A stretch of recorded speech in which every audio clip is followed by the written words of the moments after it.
Bueno, buenas noches. Mi nombre es Mariela Audicio. Soy cardióloga del Hospital Madariaga de Posadas Misiones. Bueno, en primer lugar, agradecer a la FAC y a la Sociedad de Cardiología de Misiones por esta posibilidad de estar con ustedes hoy. Y bueno, a nuestros disertantes invitados y a nuestros panelistas, el doctor Franco Sotelo, la doctora Franciosi, al doctor Aníbal Vidal y al doctor Gerardo Monero, por participar, y a todos los que están presentes. Bueno, en este caso, a diferencia de los anteriores, decidimos hacer la presentación de un caso clínico que nos pareció muy interesante, que lo armamos en conjunto con todo el servicio de cardiología al cual pertenezco, sobre un paciente con electrocardiograma que consulta para un electrocardiograma precompetitivo. ¿Qué hacer cuando es anormal? El disertante y el que va a presentar el caso clínico es nuestro residente de segundo año, Franco Sotelo, y la encargada de la discusión es la doctora Valeria Franciosi, que es jefa de la unidad coronaria del Hospital Madariaga y también jefa de docencia e investigación del hospital. Así que bueno, le doy lugar al doctor Franco para que empiece la presentación. Bueno, buenas noches a todos. Nuevamente agradecerles a todos por la invitación a la residencia y por estar participando de esta jornada que esperemos que salga linda. Arrancamos con la presentación del caso.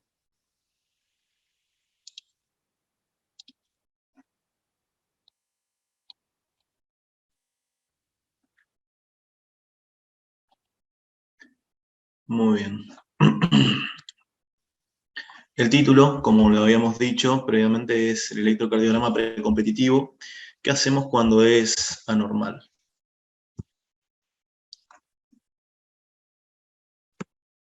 Bueno, se trata de un paciente de 43 años de edad, cuyos únicos factores de riesgo eran tabaquista de 15 paquetes años y dislipémico. Antecedentes personales y familiares, el paciente los negaba. Su motivo de consulta en realidad fue un precompetitivo para eh, la Liga Misionera de Fútbol. Nunca refirió síntomas previos y el examen físico cardiovascular se encontraba dentro de parámetros normales al momento de la consulta. Siguiendo con el examen, la evaluación precompetitiva, se solicitó el electrocardiograma, en el cual reveló un ritmo regular sinusal con una frecuencia cardíaca de 75 latidos por minuto, un eje en 45, una onda P de 80 con un PR de 180, un QRS de 80 y un QT corregido de 440. Como podemos observar en la derivación de 3 y ABF, vemos una isquemia subaricárdica en la cara inferior y una Q que lo asumimos como una necrosis inferior. Siguiendo con esto, se solicitó una ergometría, permiso. En la cual en la tapa basal lo que vemos son lo mismo que veíamos en el electrocardiograma basal, que es isquemia subepicárdica de la cara inferior y la Q en la cara inferior. Ya en el máximo esfuerzo, el paciente comienza a presentar una pseudopositivización de la cara inferior, que la vemos en D3 y en ABF, y una negativización en la cara lateral alta. Durante la fase de recuperación, los cambios persisten. Las conclusiones del estudio, informado por el especialista, fue un electrocardiograma basal alterado por una onda T negativa en la cara inferior, con pseudonormalización en el máximo esfuerzo e inversión en la onda T en la cara lateral alta. Procedimos con el estudio de la patología del paciente, con la sospecha, y se le realizó un ecocardiograma Doppler en el cual vimos un diámetro diastólico del ventrículo izquierdo de 50, un septum de 10, con una FI de 63%. En el mismo se vio una aurícula izquierda levemente dilatada, no presentó alteraciones en la motilidad y el resto del estudio se evidenció dentro de parámetros normales.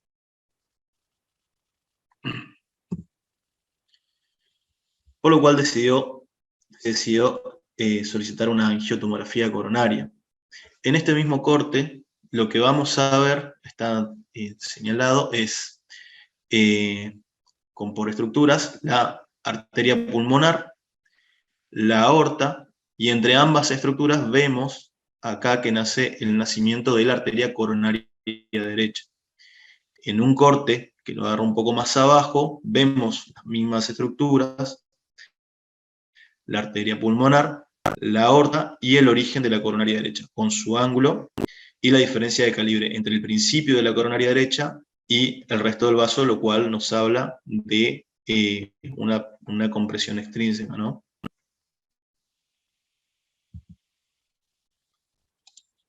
En un mismo video podemos apreciar el nacimiento de la coronaria derecha en el seno coronariano izquierdo, y lo que ya veíamos posteriormente, la diferencia de calibres, el mismo nacimiento, y el ángulo que hace su nacimiento. En un corte tridimensional, en el primer corte, que es el superior izquierdo, lo que vamos a ver también son, nombrándolos, la aorta, la arteria pulmonar y la coronaria derecha. En un segundo corte, retiramos la arteria pulmonar y evidenciamos la aorta y la coronaria derecha.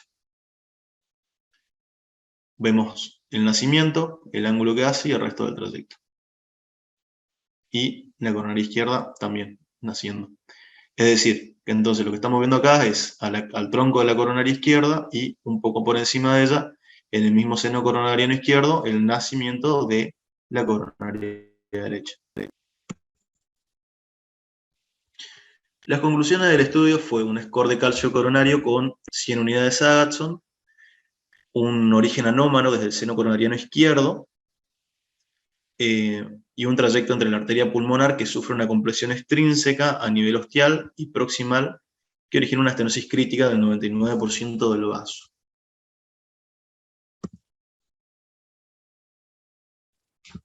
Entonces, ¿qué hacemos con el paciente? Por el elevado riesgo de muerte súbita, se decidió una conducta quirúrgica. La misma constaba en un reimplante de la coronaria derecha.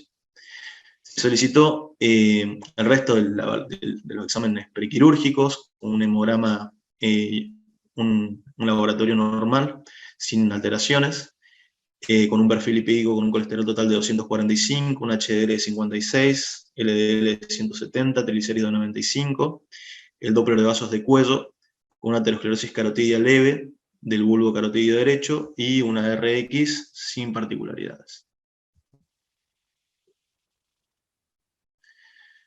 Se realizó el cateterismo, en lo cual en la primera imagen, buscando la coronaria izquierda, se cateteriza la derecha.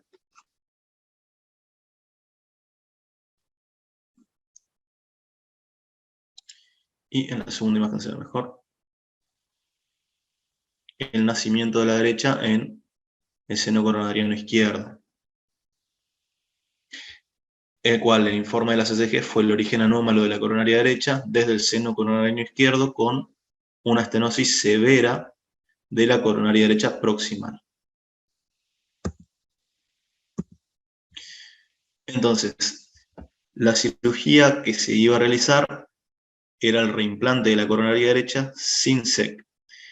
La misma, vemos, acá tenemos un esquema gráfico, consta en seccionar la arteria y reimplantarla hacia donde sería su origen correcto, ¿no? En el acto quirúrgico, las estructuras que tenemos en la primera imagen van a ser la aorta, la aurícula derecha, y acá tenemos la coronaria derecha que se identificó y se ligó. Ahí vemos cómo ligaron y identifican la arteria, la ligaron y están diseccionando.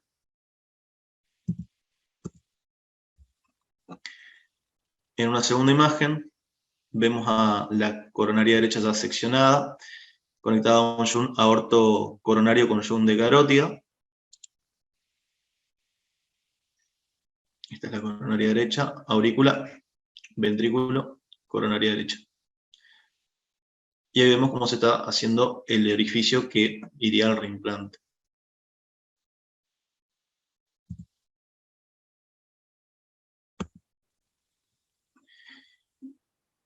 Y en esta tercera diapo vemos de nuevo la aorta, la aurícula derecha, el ventrículo derecho y la coronaria derecha, ya reimplantada como producto final de la cirugía.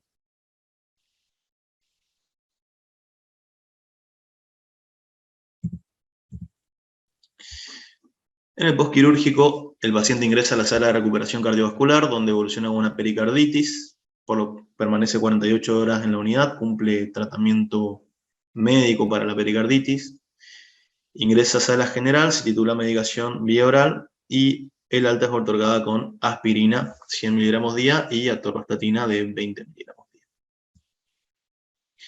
El electrocardiograma del postquirúrgico, vemos un ritmo regular, sinusal, con una frecuencia de 88, un eje en 45, una P de 80, un PR de 180, un QRS de 80 y un QT corregido de 440. Y vemos las T negativas en la cara anterolateral. Y en la cara inferior, en este momento ya presenta T positivas, luego de la cirugía.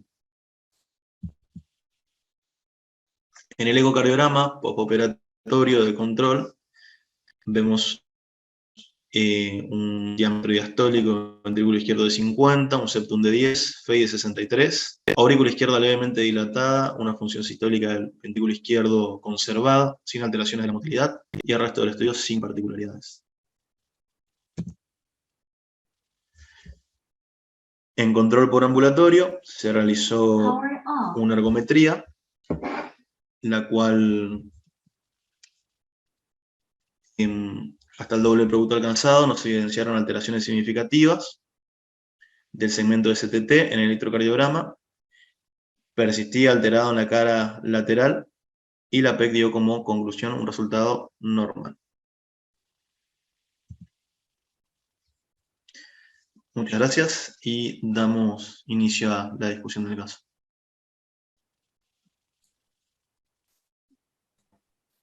Buenas tardes, como ya mencionaron, soy la doctora Franciosi y primero voy a compartir pantalla. ¿Se llega a ver?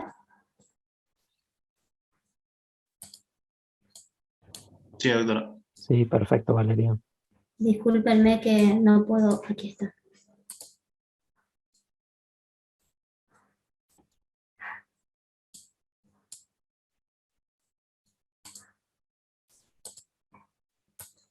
Perfecto.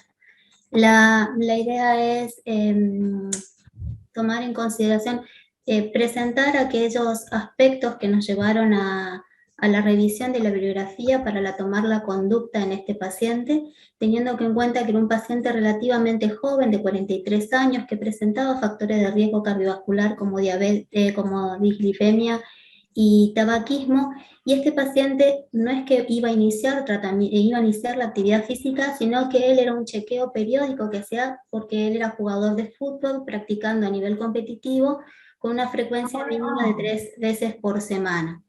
Entonces, la idea era evaluar desde este enfoque la importancia de la valoración precompetitiva. Es común, esperen que no pasa, ahí está, es común la presencia de este tipo de consultas en el consultorio de un cardiólogo, pero no tenemos que olvidar que más allá del efecto beneficioso que tiene la actividad física, también esta actividad conlleva a eventos cardíacos graves, dentro de los cuales el más importante es la muerte súbita, pero no hay que olvidar que también está relacionado el infarto en sus diferentes formas, el ACV y diferentes formas de arritmias ventriculares. Teniendo en cuenta también que el ejercicio vigoroso o exhaustivo aumenta el riesgo de infarto en pacientes que previamente eran asintomáticos o muerte súbita. La gran importancia o el énfasis que tenemos que poner, y que creo que en los últimos años se ve con mayor frecuencia, son a pacientes deportistas que presentan muerte súbita. La incidencia de esta etiología es muy diversa, hay reportes que hablan de 1 en 1.000.000 o 1 en 5.000. También sabemos que el mayor riesgo lo presentan los hombres y sobre todo aquellos, según la literatura, que practican fútbol o baloncesto. También se vio que las arritmias se ven en aquellos pacientes que presentan un episodio de muerte súbita con autopsias normales, es decir, no hay cardiopatía en un 44% de los casos, y que en los atletas jóvenes, en las revisiones periódicas, alrededor de un 0,3 a 0,5% presentan cardiopatías. Dentro de las cardiopatías asociadas a la muerte súbita, en lo que vamos a hacer énfasis, porque fue lo que ayudó a la conducta quirúrgica de este paciente, los jóvenes menores de 35 años generalmente tienen vinculadas cardiopatías estructurales o genéticas, y los mayores de 35 años enfermedad aterosclerótica. O enfermedad coronaria, por así decirlo. El electrocardiograma en la evaluación de estos pacientes es de vital importancia, tales así que las guías las recomiendan en forma sistemática porque nos permiten identificar estos trastornos, pero con ciertas limitaciones. Estas limitaciones son las anomalías de las arterias coronarias, la aterosclerosis prematura o subclínica y las patologías aórticas. En el enfoque más allá del electrocardiograma, nosotros tenemos que tener otros factores como la historia familiar, los factores de riesgo asociados, la edad y la raza. En nuestro paciente, recuerden, 2 factores de riesgo, la edad de 43 años sin antecedentes familiares, que se presenta a la consulta con un electrocardiograma normal.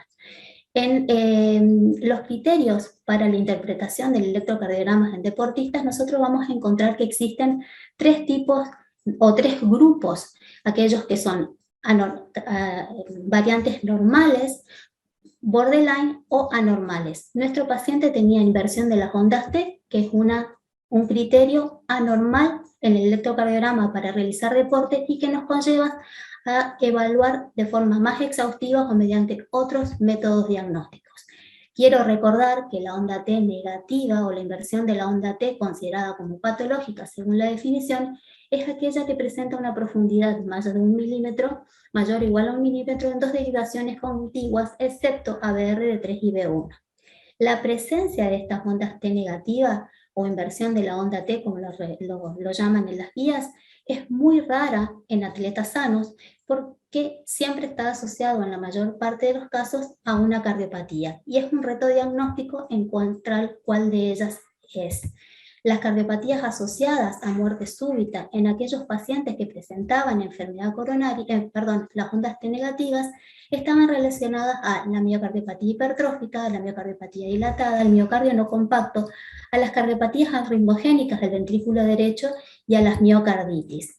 Se asoció en un 45% de los casos, tras realizar ecocardio y resonancia, en pacientes, se vio en un 45% de los casos en aquellos pacientes que presentaban ondas T negativa como patología normal y presentaban una cardiopatía, donde el 81% de estas eran generalmente miocardiopatías hipertróficas. Pero lo más importante que demostró este reporte es que aquellos que presentaban una onda T negativa y no tenían cardiopatía asociada, en el seguimiento sí la desarrollaban. Y generalmente los que tenían ondas T negativas en otro reporte, en realidad entre el 62 y el 80% de los casos, eran miocardiopatías hipertróficas, sea asintomática o con leves síntomas. Para la evaluación de los pacientes con ondas T negativas es muy importante la localización. Tenemos en su definición localización en la cara anterior, localización en la cara inferior, en la lateral o inferolateral. En cuanto a la localización inferior, a diferencia de las otras 2 localizaciones, anterior o inferolateral, la inferolateral o lateral generalmente es anormal y hay que encontrar una cardiopatía asociada. En la localización de cara anterior generalmente puede ser normal en determinados sujetos, por ejemplo mujeres si están en B1 o B2, puede estar relacionado a modificaciones fisiológicas que genera el ejercicio o asociado a cardiopatías hipertrofias a una displasia ritmogénica del ventrículo derecho. En cambio, la onda T en cara inferior estricta tiene una importancia clínica incierta, se ha relacionado a cardiopatías arritmogénicas, se ve en un menos de un 3% en deportistas sanos y también se ve en pacientes asintomáticos con prolapso de la válvula mitral que terminan teniendo eventos como muerte súbita. Lo que sí sabemos es que no se puede atribuir a una remodelación fisiológica vinculada al ejercicio y que su presencia en forma aislada no es fuerte predictor de cardiomiopatía, por lo cual lo tenemos que asociar a otras características clínicas o anormalidades del electrocardiograma para definir si es patológica o no. Todo esto conlleva a que tenemos que investigar más a los pacientes que presentan una onda T negativa aislada en cara inferior. Esto es teniendo en cuenta los factores de riesgo, los síntomas y anormalidades distintas según el algoritmo para su evaluación. Nuestro paciente era un paciente con factor de riesgo cardiovascular moderado por el antecedente de tabaquismo y la dislipemia, lo que le conlleva mayor riesgo, y según las recomendaciones de la evaluación precompetitiva, aquellos pacientes que presentan un factor de riesgo mayor a un factor de riesgo, que van a hacer una actividad física de alto rendimiento, como sería el fútbol, y que presentan un electrocardiograma normal, nos invita a realizar otros test diagnósticos. Nuestro paciente se hizo una ergometría, una prueba de fuerza, que siempre está indicado en aquellos que van a hacer actividad competitiva, porque nos ayuda a predecir o a descartar enfermedades, y también a saber qué intensidad del ejercicio pueden llegar a ser. En nuestro paciente la ergometría fue no concluyente y nos habilitaba o nos incitaba a seguir estudiando a nuestro paciente, teniendo en cuenta de que era un paciente asintomático con factores de riesgo. Se le realizó una angiotomografía donde se detectó el nacimiento anómalo de la coronaria derecha. Esto nos llevó a determinar qué hacíamos con el paciente que tenía una cardiopatía congénita.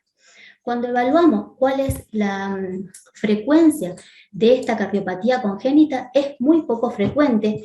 ¿Por qué? Porque no hay reportes o no hay estudios. Generalmente se vio en 1,100, menos del 2% de la población general, y en los cateterismos que se hacen con diferentes fines diagnósticos, su presencia es también poco frecuente, del 0,6 al 1,3% de los casos. Puede estar vinculado a síntomas como dolor torácico, disnea, arritmias, síncopes, infarto y muerte súbita, pero generalmente es asintomático. Cuando evaluamos los síntomas, se presentan en adultos, no en chicos, porque en los chicos depende de la anomalía, puede ser mayor o menor sintomático, se da en un 7 o un 45% y generalmente se presentan durante el esfuerzo.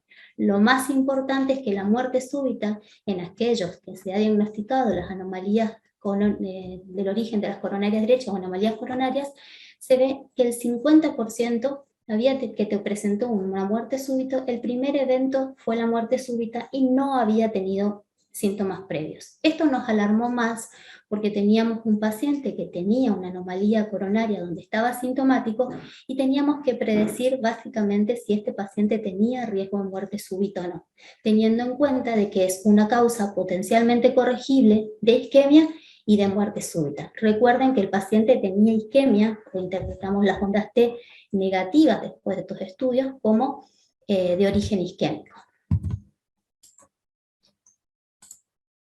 En cuanto a las anomalías coronarias, una breve revisión, hay una clasificación que las determina como origen, curso y terminación. Las de origen es la que presenta nuestro paciente, que es una anomalía de nacimiento de la coronaria derecha. Hay otras de la coronaria izquierda, que es poco frecuente que presenten en adultos porque generalmente los chicos fallecen en edades tempranas o desarrollan cuadros de insuficiencia cardíaca que llevan a un diagnóstico más prematuro. Las anomalías del curso, los bien conocidos trayectos intramiocárdicos, y las anomalías de terminación, que serían las fístulas. En nuestro algoritmo diagnóstico, ¿qué es lo que nos sugieren o qué es lo que podemos ver en las anomalías de las arterias coronarias normales? Generalmente el electrocardiograma y la ergometría pueden ser normales. Nosotros tuvimos la suerte que el electrocardiograma de nuestro paciente era normal y nos puede ayudar a predecir de que tenía alguna alteración subyacente.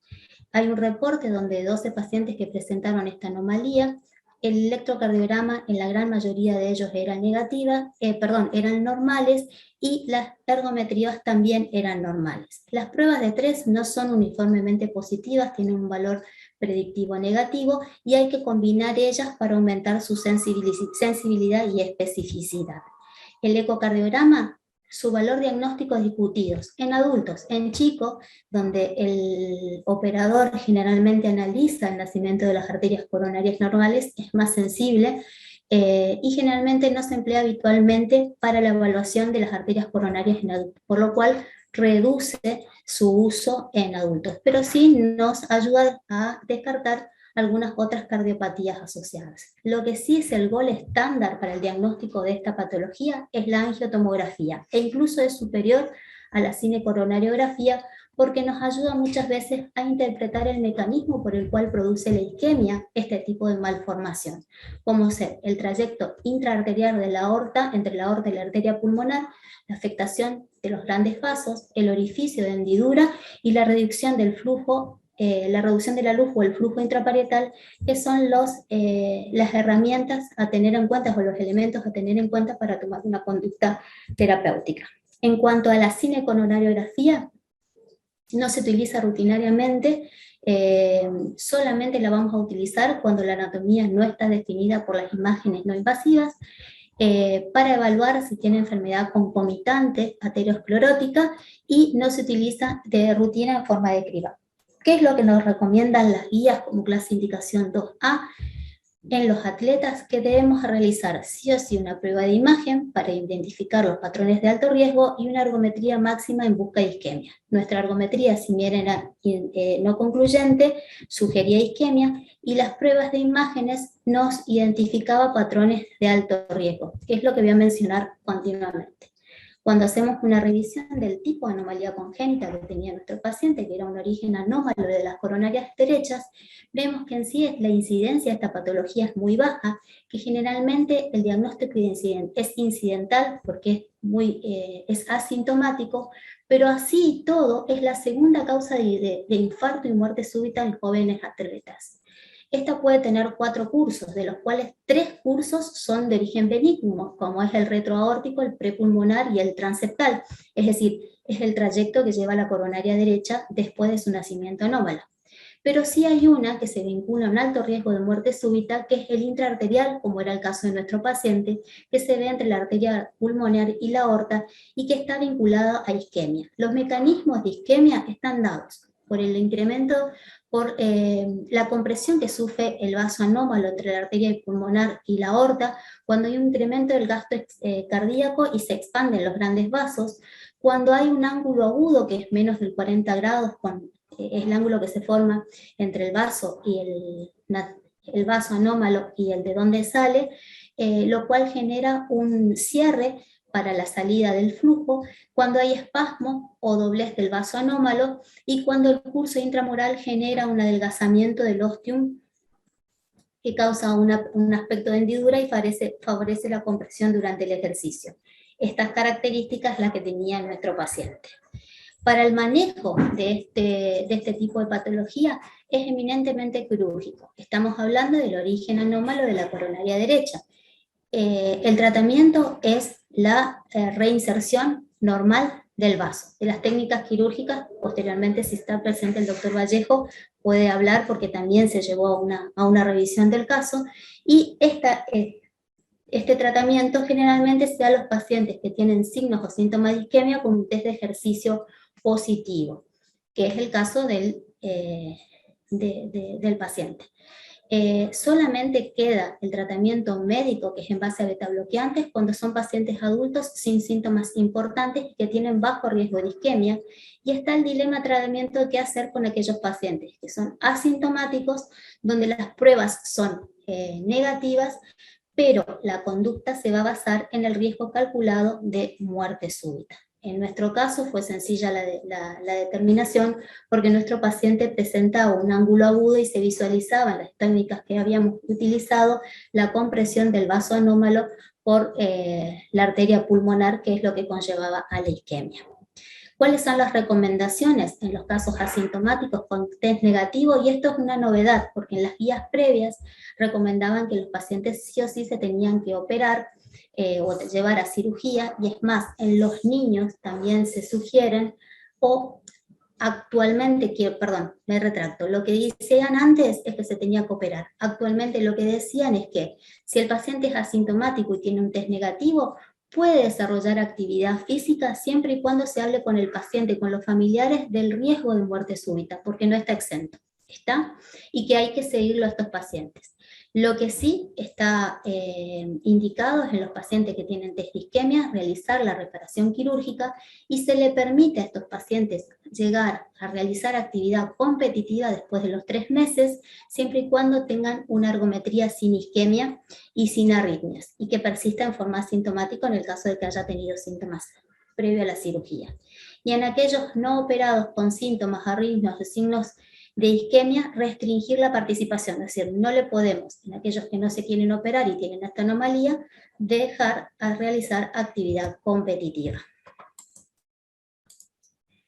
Y como consideración, como conclusión general, en un paciente que presenta, tras la revisión de toda esta patología, en un paciente que presenta ondas T negativas, siempre la tenemos que considerar anormal y buscar mediante todas las formas de descartar cardiopatías asociadas.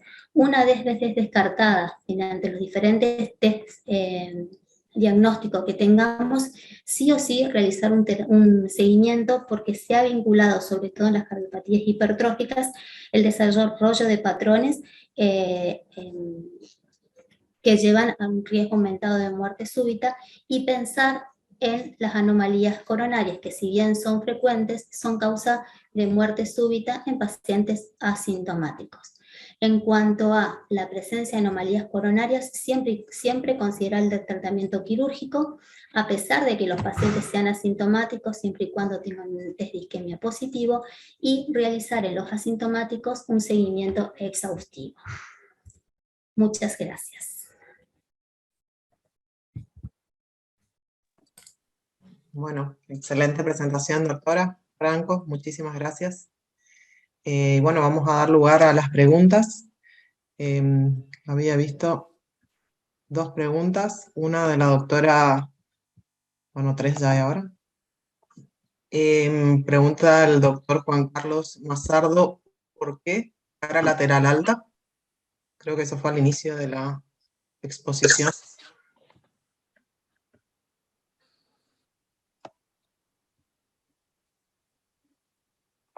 Supongo que preguntará si tenía alguna alteración en el electrobasal, porque eso creo que fue al inicio de la presentación. Era solo cara inferior, ¿no es cierto? Sí, cara inferior solamente. Bien. Luego pregunta la doctora Griselda Dosaxakis, resuelto problema de base, ¿cuál es el riesgo de realizar actividad física precompetitiva? Competitiva, sí. Bueno, eso creo que lo respondió la doctora. Lo recalco, en el caso de este paciente, una vez resuelto el problema, después de 3 meses, tras un nuevo test de isquemia, si este es negativo, puede realizar actividad física en forma competitiva. Sí, está expuesto. Y bueno, damos lugar a si tienen más preguntas. Doctor Pablo Alvarenga, Porone, brillante los dos. Muchas gracias, doctor. Bueno, Mariel, interrumpo. Sí, por favor. Primero, me parece un caso, Valeria y Franco, sumamente formativo para todos, porque es cierto que no es de rutina que uno piense en una anomalía coronaria, así que se agradece refrescar toda esta información. Respecto al caso, también me sorprendió.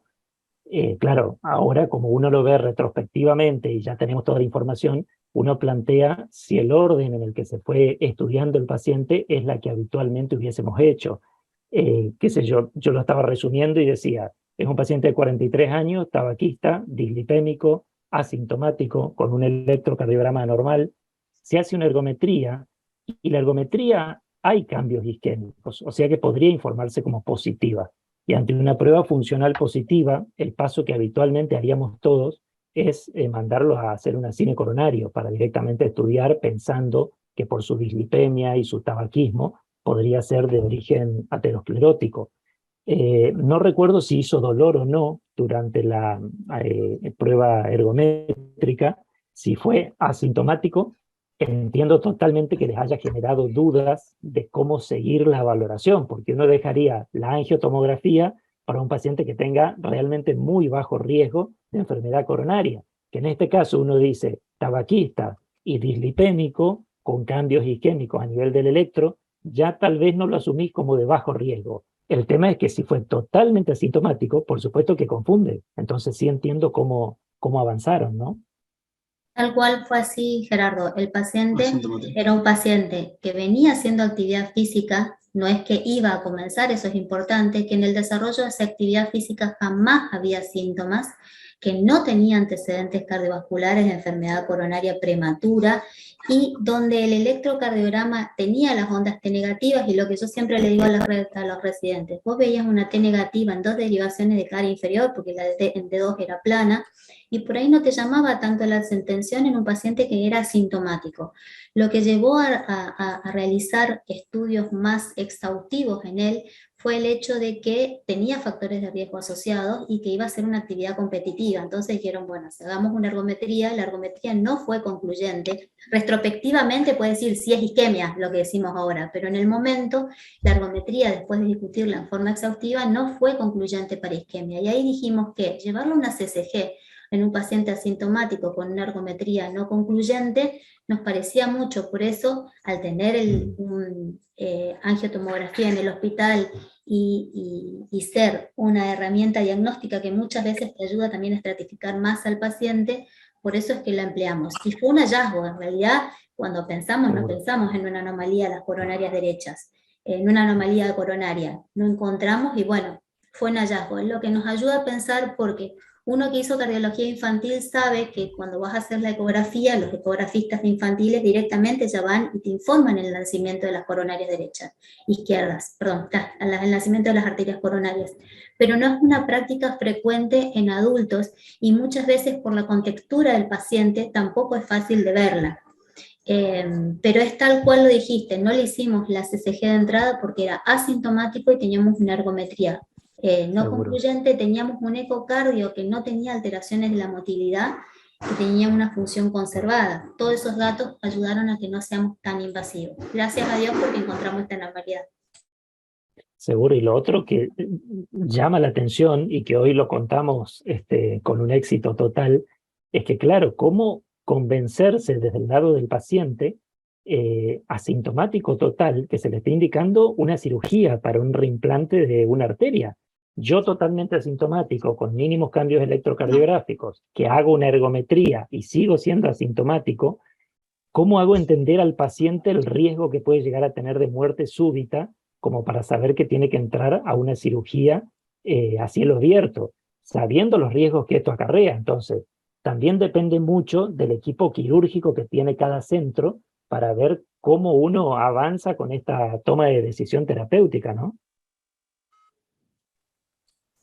Eso fue también muy difícil porque era convencerle a un paciente de 43 años que tenía que ir a una cirugía cardíaca, pero bueno, teniendo en cuenta, no sé, después le damos apertura a Carlos para que comente los hallazgos significativos, porque apoyándonos en las angiotomografías y en estos elementos que yo mencioné, que son los que produce isquemia y que incluso la guía te recomienda que ante la presencia de estos determines la cirugía, eso nos ayudó.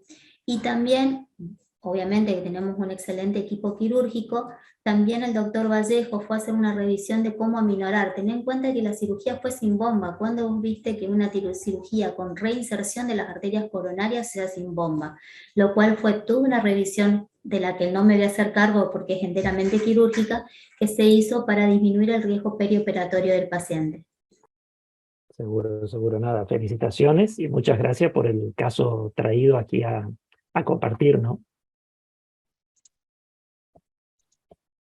No sé si Carlos o Fabián quieren comentar. Bueno, buenas noches. Nada, felicitar por la excelente ponencia de ambos. Muy lindo, muy interesante.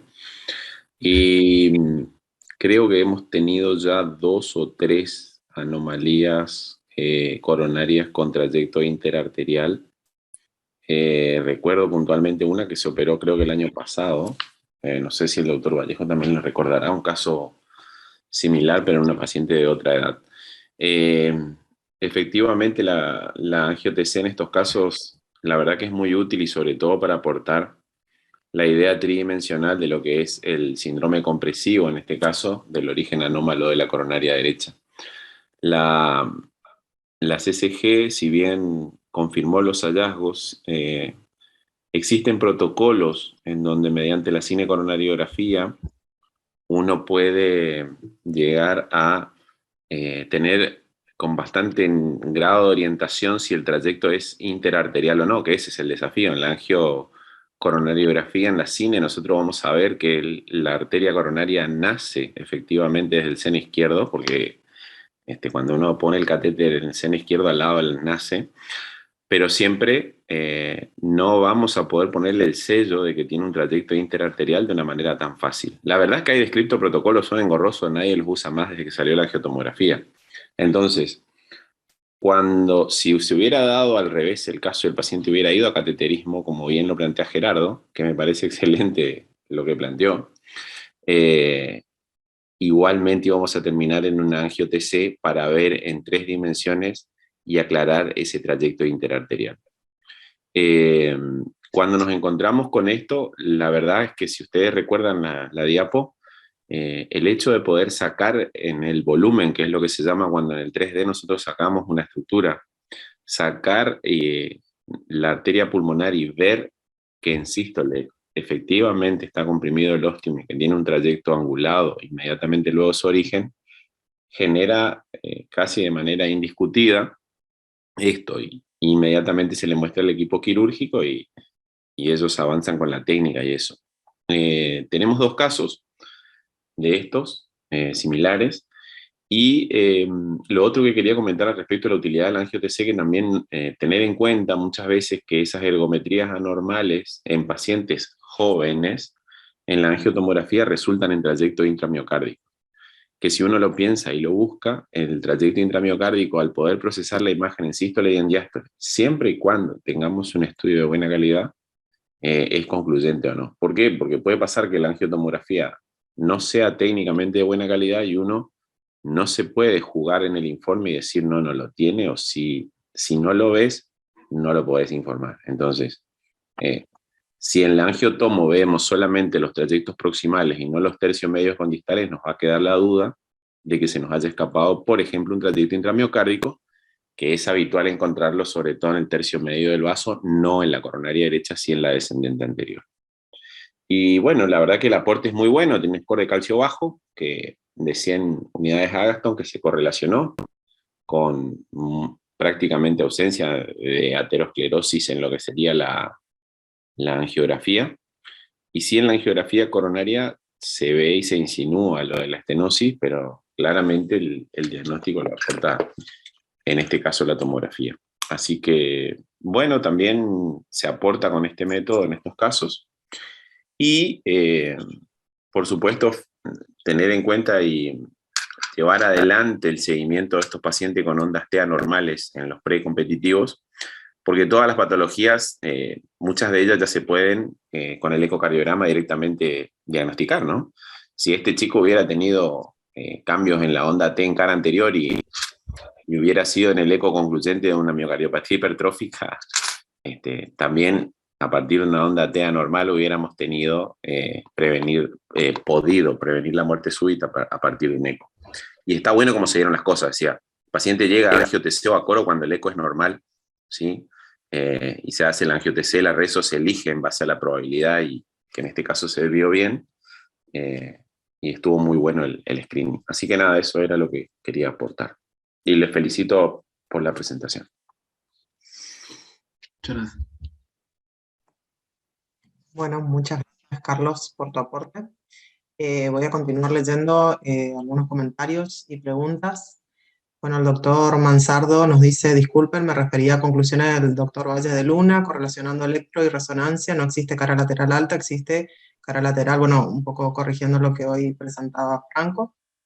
Luego comenta: creo que la prueba ergométrica con pseudonormalización de la onda T inferior y positiva en ABL en espejo son signos de isquemia, muy bien indicada la angiotac, felicitaciones. Bueno, después el doctor Martorina, dice: pensando en lesión severa proximal de la coronaria derecha, ¿se podría haber tratado con angioplastia con DES? No sé si la doctora o los hemodinamistas presentes tienen experiencia? En este caso no resolvía el problema, Mariel. En este caso era la compresión que tenía el trayecto intraarterial de la coronaria derecha sumado al ángulo agudo que tenía el nacimiento de la coronaria derecha como dos mecanismos de isquemia. O sea, en este caso no resolvería el problema. Bien, perfecto. Bueno, después el doctor Miguel Arizapana dice, pregunta, ¿por qué no hizo síntomas con una estenosis del 99%? La verdad que no la podía responder. Hay muchos pacientes que tienen lesiones del 99, esto era la compresión que hacía durante el ejercicio. Generalmente no, hay muchos pacientes que son sintomáticos con isquemia silente, lo que llamamos isquemia silente. Bien. Y aparte el umbral del dolor es diferente. Bueno, y por último el doctor Lazarte, bueno, dice, felicitaciones, pregunta para el equipo quirúrgico en relación a la técnica quirúrgica bypass versus reimplante coronario para bajar la complejidad de la CRM, y una consideración, la revascularización percutánea en casos individualizados mayores de 35 años debe ser considerada. Justo creo que ya no está el doctor Vallejos.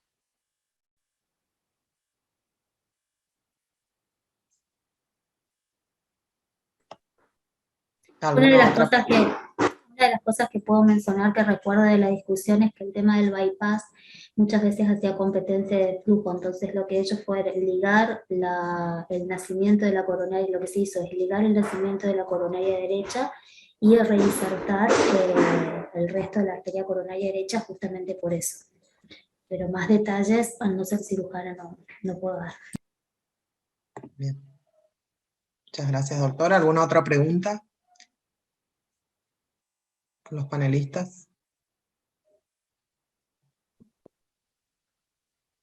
Por mi parte, no sé si Aníbal quiere algún comentario. Aníbal. No, quiero felicitar a Valeria y a Franco, realmente muy, muy interesante. Da para pensar, como dijiste vos, Gerard. Y bueno, me hizo pensar mucho con respecto precisamente al evento que hubo esta semana, que estuvo hermoso, realmente muy, muy lindo, que fue las Olimpiadas Médicas, que hubieron alrededor de, creo que casi 1000 participantes. Y qué interesante sería pedir y obligar, ¿no es cierto?, a cada uno de los participantes un electrocardiograma. Lo hago como una autocrítica, ¿no es cierto?, porque yo era delegado de atletismo, pero bueno, sabiendo que los casos de muerte súbita son mucho más frecuentes en jugadores de fútbol y de básquet, que lo único que a veces que hacen entrenar solamente van a jugar los fines de semana, y está demostrado que en esos casos la muerte súbita es mucho mayor que personas por ahí más entrenadas.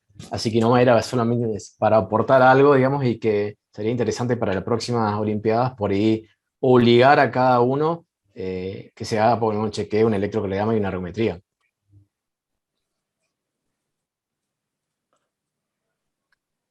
Tal cual. Ahí justo se sumó el doctor Vallejos. Sí, ¿qué tal? Buenas Hola, noches. Doc, ¿cómo estás? Buenas noches. Muy bien. Y bueno, felicitarlo a Franco y a Valeria por el análisis del caso y la presentación, también la iconografía, la verdad que muy ayuda a llegar al diagnóstico con facilidad. Y con respecto a la técnica, como decía, como preguntó el doctor Lazarte, es cierto, bueno, muchas publicaciones hablan que tanto los trayectos intramurales o entre vasos, o grandes vasos cardíacos, se desaconseja el uso o sea, la resolución endovascular. Calculo que cualquiera de nosotros ante la emergencia podría llegar a utilizarlo, ¿no? En un caso de trombosis aguda, si uno puede determinar, pero si no, la resolución en un caso como este, con el tratamiento endovascular, no es lo aconsejado. Eso es lo que afirma la literatura, ¿no? Y en este caso en particular, con respecto a cómo se resolvió la patología, la verdad que en esta forma de anomalía de la coronaria derecha, en la cual ella nace más allá de su origen habitual, sino que nace en el seno coronariano izquierdo y pasa por un trayecto no solo intraarterial, es muy común, y que este también lo tenía, que es intramural. O sea, como dijo Valeria en la clasificación, está el ósteo de la coronaria derecha y el vaso no sale a 90 grados como suele salir el tronco de la coronaria izquierda, sino que sale acostado contra la pared de la aorta, y eso genera el mecanismo valvular del ostium, como un mecanismo valvulado. Y tiene un trayecto la coronaria derecha en el espesor del seno coronariano derecho, haciendo contacto por fuera, digamos, con la arteria pulmonar, pero tiene un trayecto intramural en la pared aórtica, y eso es lo que genera mayor compromiso de flujo. Por eso el esteno, el tratamiento endovascular de esos territorios, está contraindicado por la ruptura del esteno, por el efecto de estrés doble que sufre el esteno en sí, y el riesgo de trombosis o disección del vaso. La ventaja de este caso es que la arteria continúa por su trayecto intramural anómalo y casualmente pasa por enfrente del seno coronariano derecho, de donde ella originalmente sale. De ahí surgió nuestra posibilidad. Dijimos, nuestro equipo está familiarizado y calculo que más del 90% de los casos coronarios off-PAM, o sea, manejamos la sin bomba, más que la patología, más que la revascularización con circulación extracorpórea. Entonces lo que decidimos hacer es hacer con corazón latiendo, como dijimos. Muy buenas están las imágenes que mostró Franco, en el cual lo que hicimos fue reparar la arteria coronariana derecha en la porción inicial, digamos, inmediatamente por enfrente del seno coronariano derecho.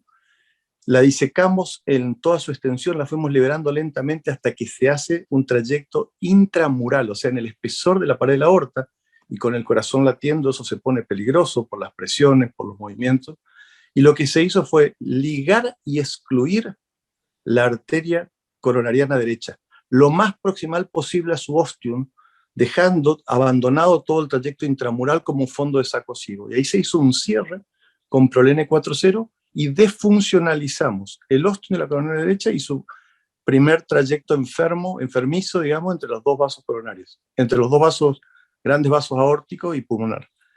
Y hicimos un sistema de shunt, o sea, se punzó con una boca en la aorta, se purgó todo un sistema con un sistema de shunt carotidio, y por el diámetro que tiene la coronaria derecha, y se le colocó dentro de la coronaria derecha, o sea, se mantuvo la perfusión. O sea, habrán sido 30 segundos de que se hizo todo este dispositivo, con isquemia, y el resto se siguió perfundiendo. Se hace un clampeo parcial de la aorta, se hace un orificio nuevo, el nuevo ostium coronariano, que se hace un poco más alto, habitualmente nace en la parte más elevada del seno coronariano derecho.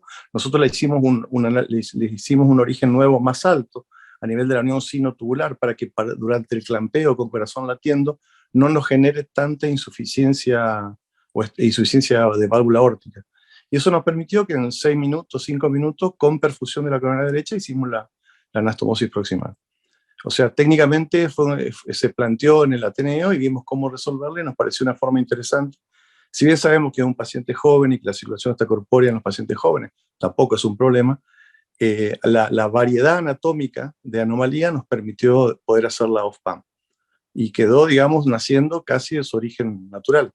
Así que a mí me gustó mucho cómo quedó el caso, me gustó la forma en cómo se arribó al diagnóstico, porque si no hubiera pasado eso, sería un paciente que estaría, digamos, acá en el campeonato profesional con alto riesgo de muerte súbita. Eso nomás, chicos. Bueno, muchísimas gracias, Vallejos.